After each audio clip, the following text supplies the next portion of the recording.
Now let's talk about the composition and timeline area. So to begin with, I wanna just kind of start with these three buttons here, just to kind of bring it to your attention because they are often kind of ignored or forgotten. Later on with some footage, I'm gonna show you how we use like for instance this button here where it unfolds different things, and they are also working with blend modes and whatsoever. So just keep an eye on those ones. If you were seeing things sometimes when you're working on a project and you don't see certain features that you know for a fact that they should be there, then in many cases it would be like one of these buttons to be on and off. So let's say here I have this this video, for instance, and I want to work on this one. What I want to have is a composition that has the same resolution and the same frame rate, and I want to make sure that it's exactly the same, because in many cases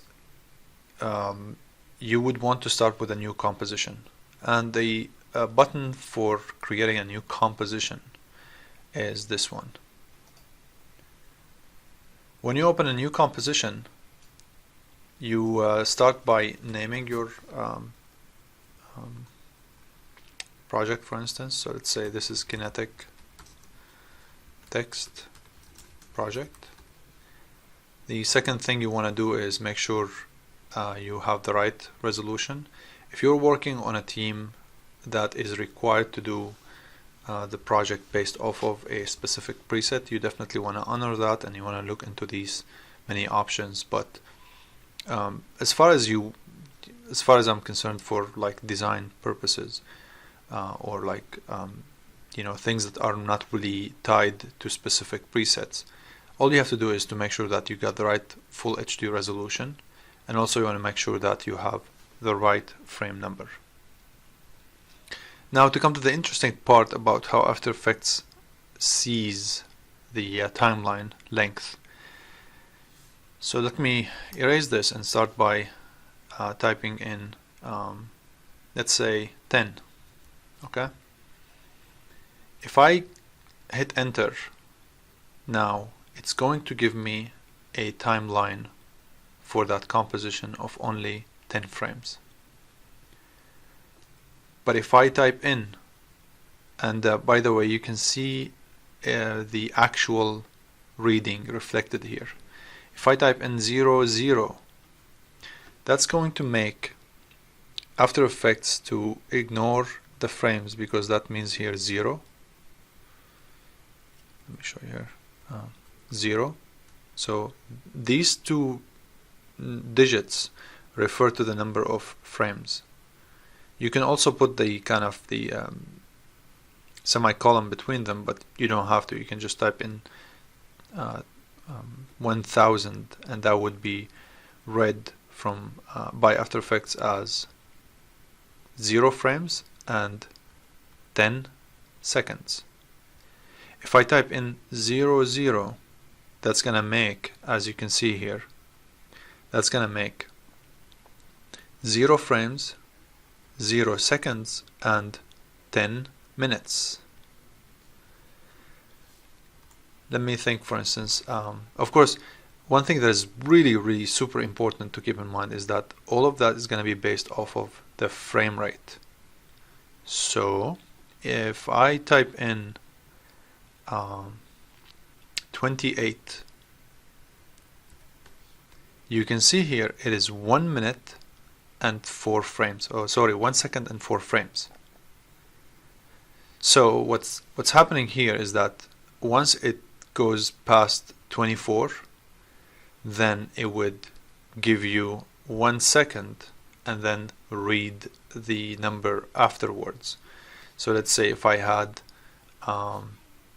if I were to go like 48, that should give me 2 seconds, right? So 48, and you can see here you have 0 frame and 2 seconds. And of course, if you hit enter, you can always go back and change that composition settings. So it's not something that's sort of like you're just tied in into, and you just can't change. It's really simple. And to change the composition settings, you go to composition and then composition settings, and from here you can go and say, like, you know what, I want it to be like 10 minutes, 10 and then 0 0. That would make it, as of now, it would make it 10 seconds, and then 2 more zeros, that would make it 10 minutes. Now when I hit the space bar, you can see that it's gonna go for a long time. Just gonna go here.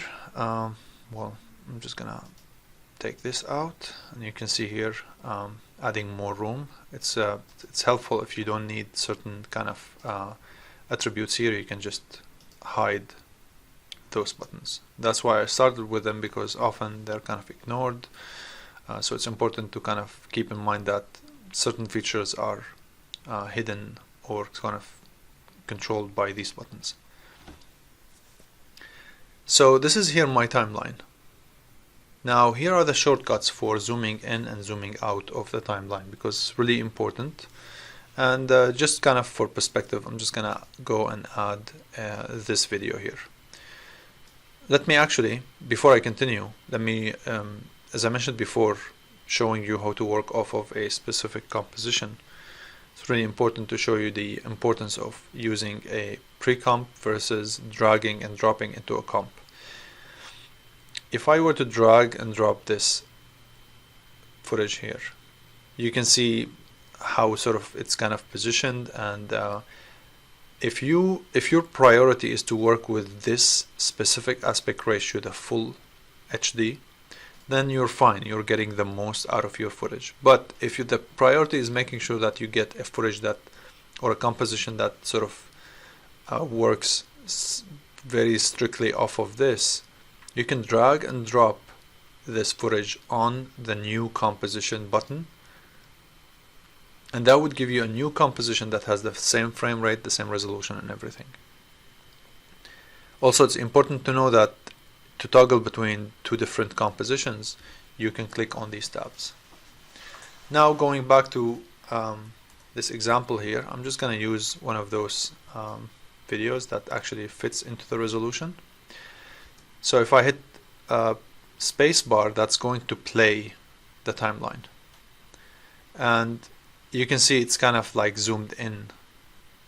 So let me zoom out of the timeline. One way to do that, zooming in and out, is clicking the plus and minus buttons right next to the backspace. Another way is by dragging this, which also can be used to pan in your timeline. Also, you can use this to pan in your timeline. You could also click and hold shift and scroll down to pan right, scroll up to pan left. You can also zoom in and out using these buttons, or sliding. There are always many ways to do certain things. It's important to choose which one is more efficient for you, and also depending on the project as well. So that's for the timeline length.